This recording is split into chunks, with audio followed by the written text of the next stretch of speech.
پیغمبر صلی اللہ علیہ وآلہ وسلم نے تیوری چڑھائی اور منہ پھیر لیا کہ ان کے پاس ایک نابینا آیا، اور تم کو کیا خبر، شاید وہ پاکیزگی حاصل کرتا یا وہ سمجھ جاتا تو تمہارا سمجھانا اسے فائدہ دیتا۔ اب وہ جو پرواہ نہیں کرتا سو اس کی طرف تو تم توجہ کرتے ہو، حالانکہ اگر وہ نہ سنورے تو تم پر کچھ الزام نہیں۔ اور وہ جو تمہارے پاس دوڑتا ہوا آیا اور وہ اللہ سے ڈرتا بھی ہے تو اس سے تم بے رخی کرتے ہو۔ دیکھو یہ قرآن نصیحت ہے، پس جو چاہے اسے یاد رکھے، قابل ادب ورقوں میں لکھا ہوا، جو بلند مقام پر رکھے ہوئے اور پاک ہیں، ایسے لکھنے والوں کے ہاتھوں میں ہیں جو بلند مرتبہ اور نیکوکار ہیں۔ انسان مارا جائے، یہ کیسا ناشکرا ہے۔ اسے اللہ نے کس چیز سے بنایا؟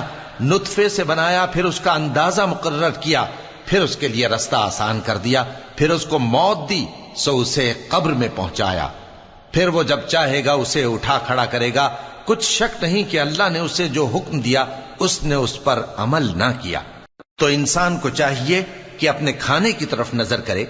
بے شک ہم ہی نے پانی برسایا، پھر ہم ہی نے زمین کو اچھی طرح پھاڑا، پھر ہم ہی نے اس میں اناج اگایا اور انگور اور ترکاری اور زیتون اور کھجوریں اور گھنے گھنے باغ اور میوے اور چارہ، یہ سب کچھ تمہارے اور تمہارے مویشیوں کے لیے بنایا۔ تو جب کانوں کو پھاڑنے والی آواز آئے گی اس دن آدمی اپنے بھائی سے دور بھاگے گا، اور اپنی ماں اور اپنے باپ سے، اور اپنی بیوی اور اپنے بیٹوں سے بھی۔